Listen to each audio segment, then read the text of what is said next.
this guy told us, we had an arborist come out, he's like, okay, your ash or toast. I do have the But stream along set up. the lake, I just just started start the dropping stream. baby. You did? Right Okay. second to the trees. Okay, might want to flip the red light there. They'll find a way and fill it in and be private. The red one. I have There you go. Actually, it's 78 willows also. Yeah. Okay. All right, we're on YouTube. Oh, we're up. so we're gonna get started in a second. Open up my computer. Hey, Brian. All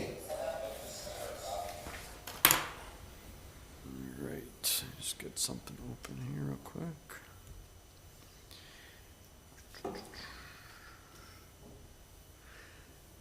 All right.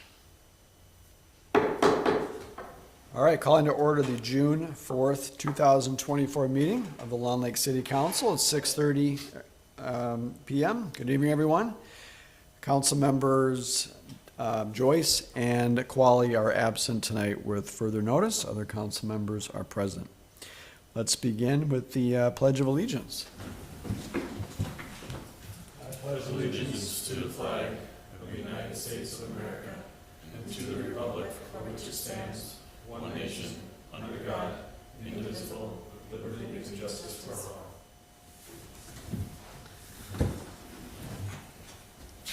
All right, good evening again. Start off with some mayor comments, Long Lake News, meeting review and updates. First of all, we just finished a city council work session.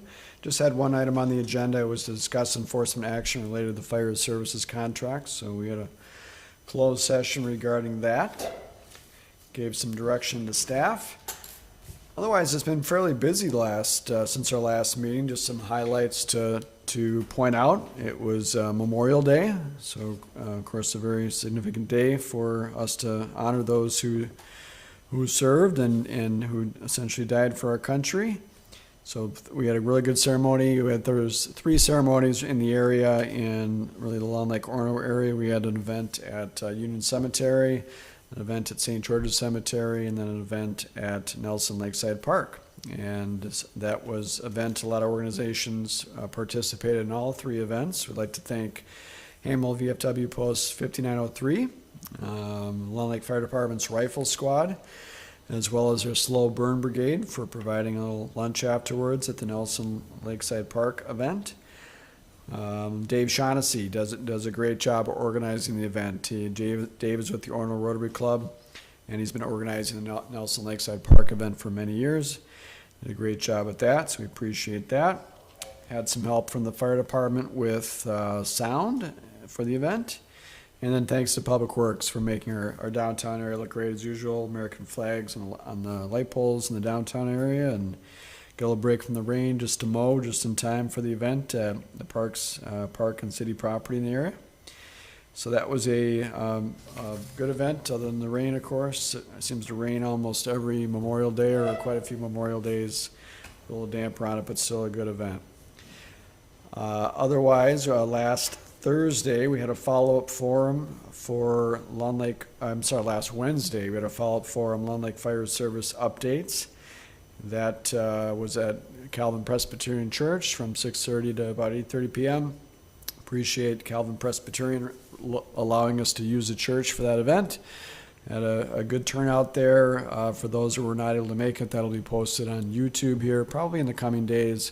We'll share that information via our listserv, as well as the slideshow of the event is already up on our website under the Fire Service Updates page.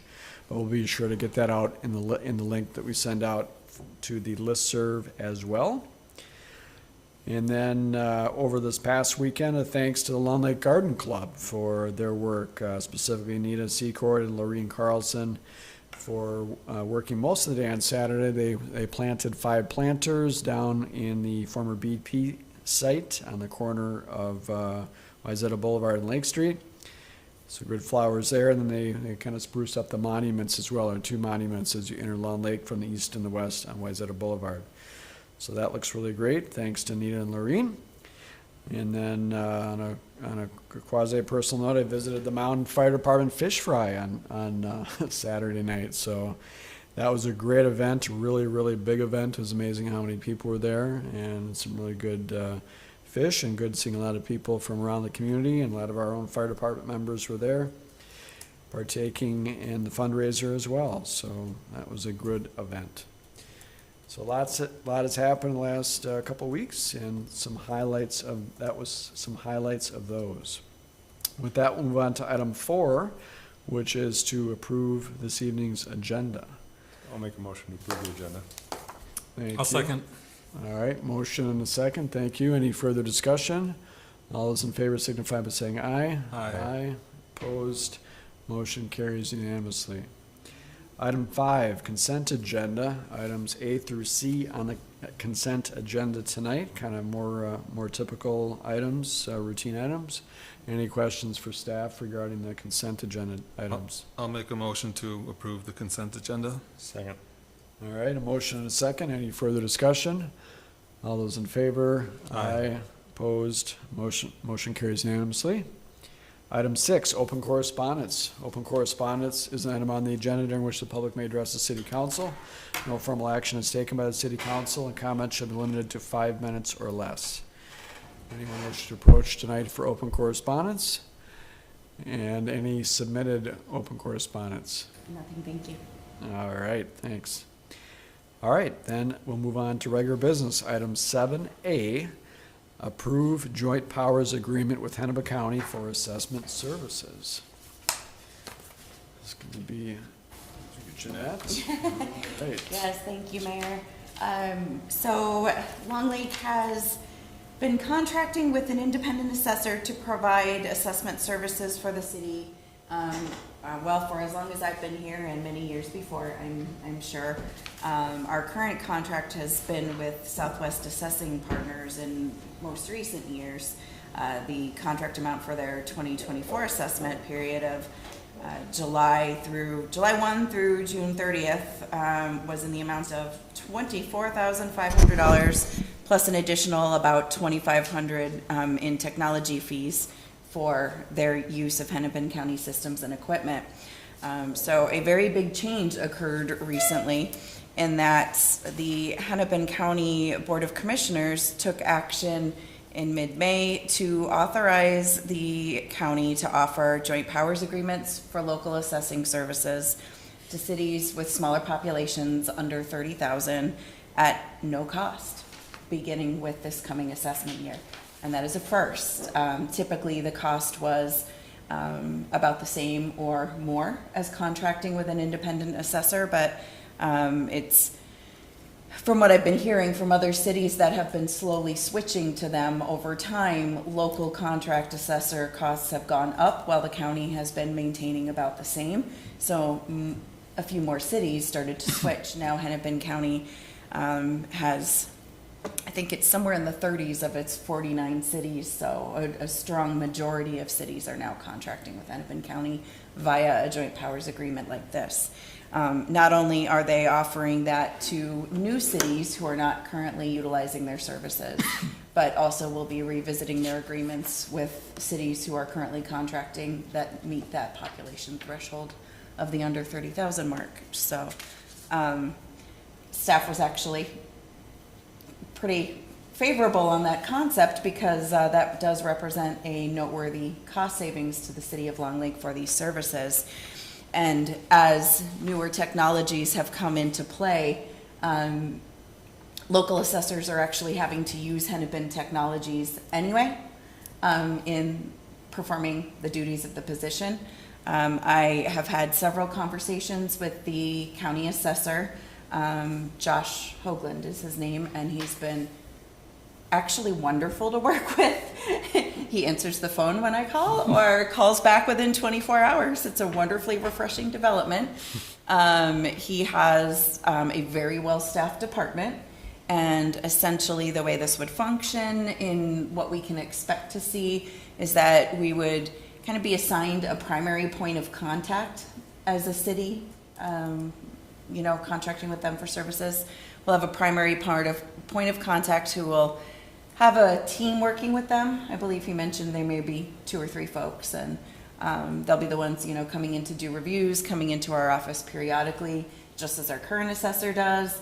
We'll be doing a few more things electronically, like instead of making paper copies of permits for Rolf to pick up now and again, we'll just scan in PDFs and send it to them and be done. So there's some efficiencies that I think we will see. I also feel like We have had some communication issues that would be resolved by this move, so at this time, staff is recommending the council consider adopting a resolution to approve entering into a joint powers agreement for assessment services with the county. One thing I do want to mention with the motion is if the council does decide to make that motion, I would add a little tidbit at the end to say, subject to final revisions by the city attorney. City Attorney Thames had reviewed the agreement just prior to the meeting. He's done several of these for other cities who are making the same move now to enjoy the cost savings that would be realized. And he just had a couple edits that he made more for form than for content. So I would be incorporating his edits that he sent me earlier today in the final form. Nice. Seems like a lot of positives out of this. I don't know, Mr. Erickson will have other jobs to do, or maybe near retirement or something, I'm not sure, but, and then, how will that work as far as like the board of review and the open book meetings? Those are more like regional, right? Not like we have a lot of people participating, I think, but if I remember right, you're kind of more regional, you go to like Ridgedale or Maple Grove or something like that, is that I correct? believe so, yes. One thing that will be a little advantageous in working with the county is they really have embraced technology. So some of those folks who want to have meetings with the assessor serving Long Lake won't necessarily always have to do that by appointment or wait to schedule that. It will probably be easier. I think electronic meetings are going to be more available to folks, and we might see some faster response. So that's even outside of the open book. But yes, they are aware we are an open book city, and I would imagine would continue that format. Okay, all right. And how much per year were we spending roughly on that? If that was in your, that was 27,000, okay. Oh, yeah. Yeah, I'm sorry, I forgot that was in there. Yeah, it's good savings, so it's enough to build a road with or redo a road or something. Right. Yep. All right, any other questions for Jeanette on this one?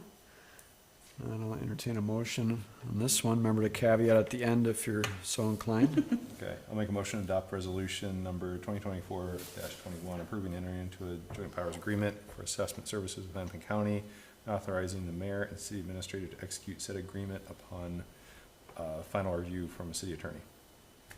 Thank you. All stated. All right, I'll second that. Any further discussion? All those in favor? Aye. Opposed? Motion carries unanimously. Thank you. Great. And one more item to add, just as a postscript to that, they do use a DocuSign kind of e-sign format, so there's no need to sign the full agreement tonight, just the approving resolution. They will be sending us, or sending yourself and Administrator Weskey, some sort of a link for DocuSign at a later date. So if you receive that in the next couple of weeks, it is not spam. Okay. I remember signing one of those a couple weeks ago for the road project, or a couple months ago, so, Sometimes they look a little funny when they come across in your email, so sure. thank Okay. you. Thank you.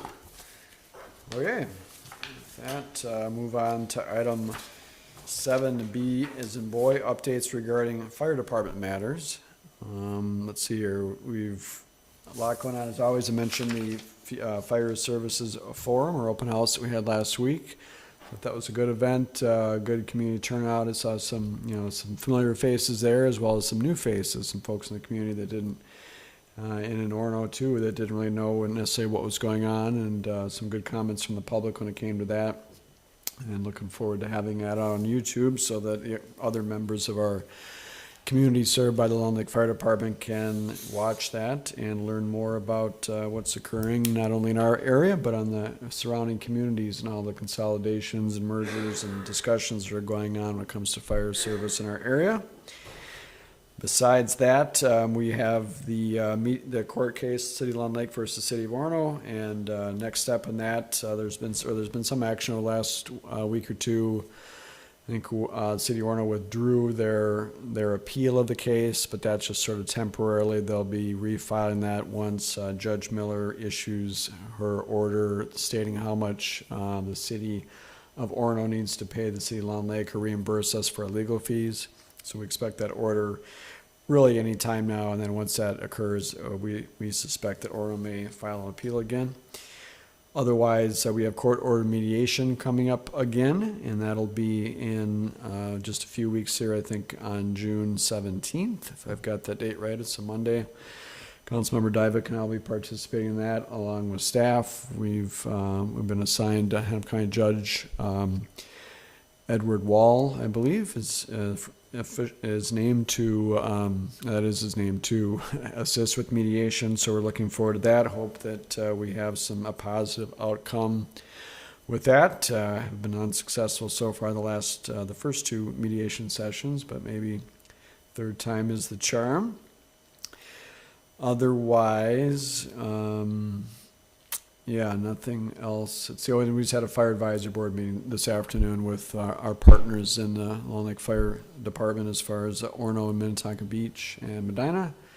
We're gonna meet again here next. We got an update from Chief Highland on duty crews and response times, and having some good effort or good success with lowering some of their response times by having duty crews present certain parts of the day. So that's been great to hear that.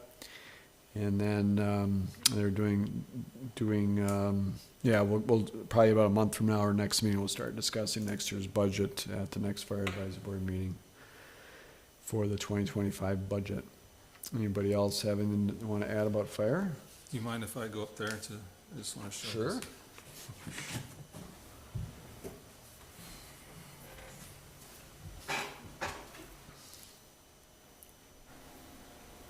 So at our fire advisory board meeting, just to add on to Charlie's comments, I brought up, well, first of all, this brown outline here is the outline of the area that Orono is going to start to cover with the Orono Fire Department come July 1st of this year. And so this is made up of two CAD zones. This one here is 200, and this one down here is 210.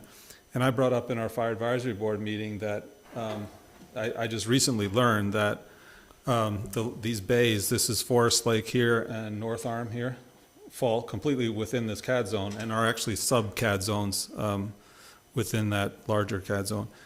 But I just learned last week after our open house that the expectation is that Long Lake will continue to cover these two bays, which are completely landlocked, like I said, except for channels that go into those bays. And I brought that up at our fire advisory board meeting, that was kind of surprising to me that Orono claims that they're ready to start July 1st. They've been stating that repeatedly when we've asked them, are you ready, and do we need to extend it? But they said, no, we're ready. And apparently this has been the expectation all along, according to Chief Van Isle, that Long Lake would cover that. And maybe so. There had been conversations with our assistant chief who said that he expected too that Long Lake would cover this, but that was sort of a by default expectation because Orono doesn't have a boat. So, but I don't know that there was ever a formal decision made that said, yes, we Long Lake Fire will cover that, because we're taking out this whole area from our contract, right? So I said in the fire advisory board meeting that somehow we would need to sort of account for that. And it's not going to be a lot of calls, but you have medical emergencies. You could have fires on a boat, on a lake.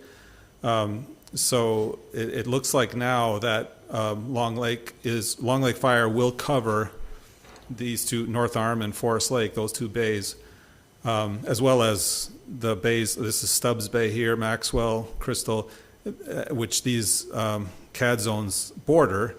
And, you would think that a fire department that has that CAD zone would certainly be responsible for the interior bays of that CAD zone and also the ones that border it. But the expectation from Orono Fire is that Long Lake will continue to cover those bays that they currently cover until January of 26. That's when they said they would then expect to cover, all of the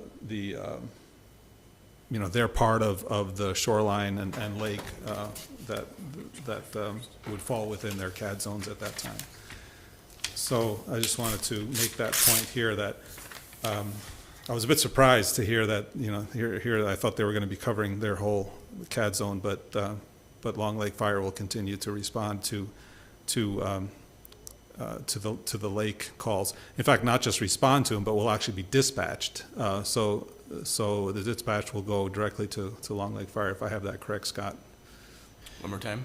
Just that the dispatch will actually go to Long Lake Fire for calls on those subzones. Yep, subzones. correct.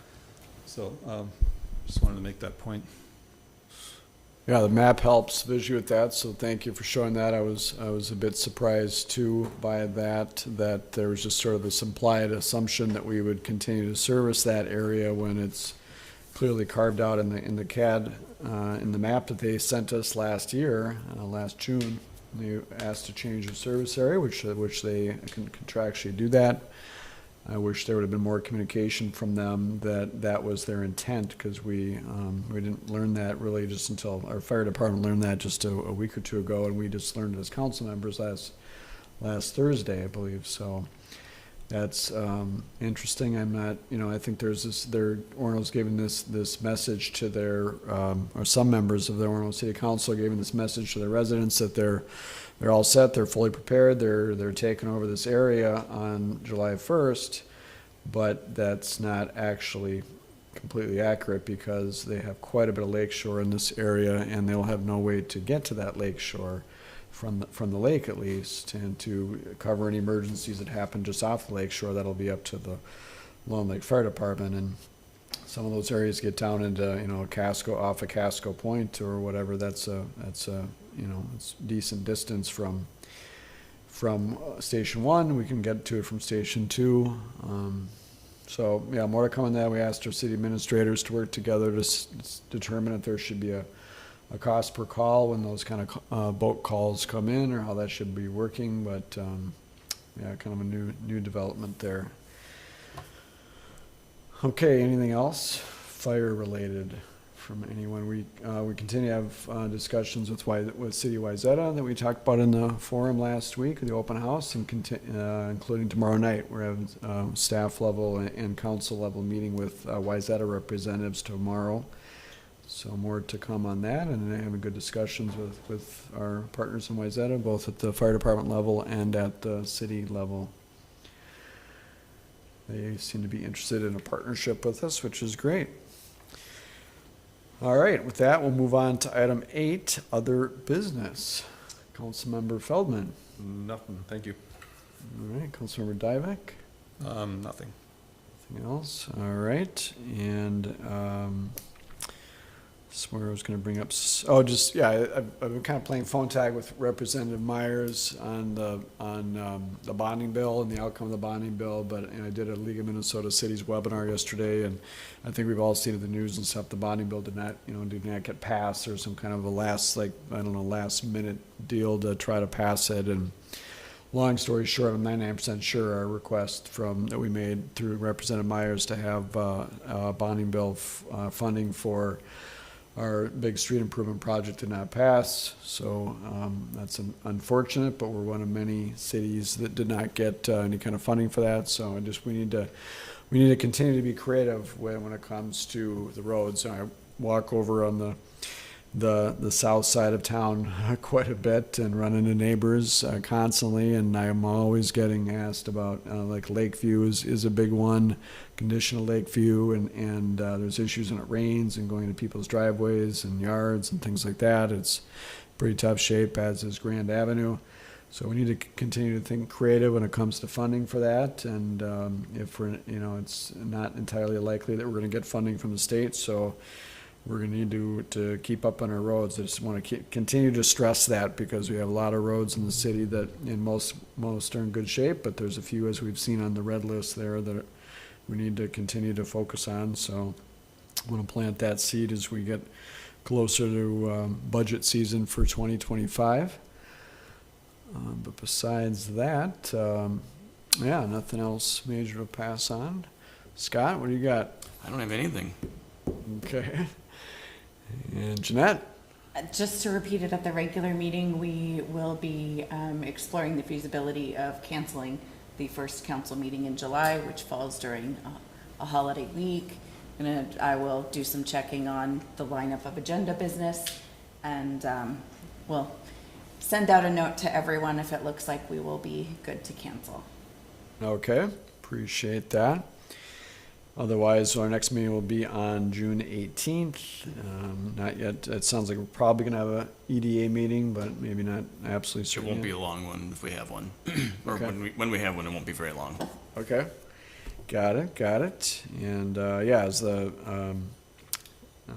park board met yesterday, they had a good meeting, got a good summary out of that. And, they're very active, that's great. Lots of things they're looking into and working on, and, trying to get some more trees in some areas around the city. And, they are, particularly at Holbrook Park, and make sure we have a good tree for our tree lighting ceremony, holiday tree lighting ceremony that'll be here before we know it in December. So, all right, last call. Anything else?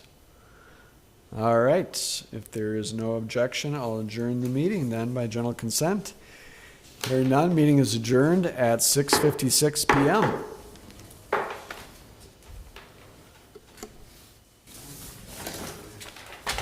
So if I have to move before the temp was at 78.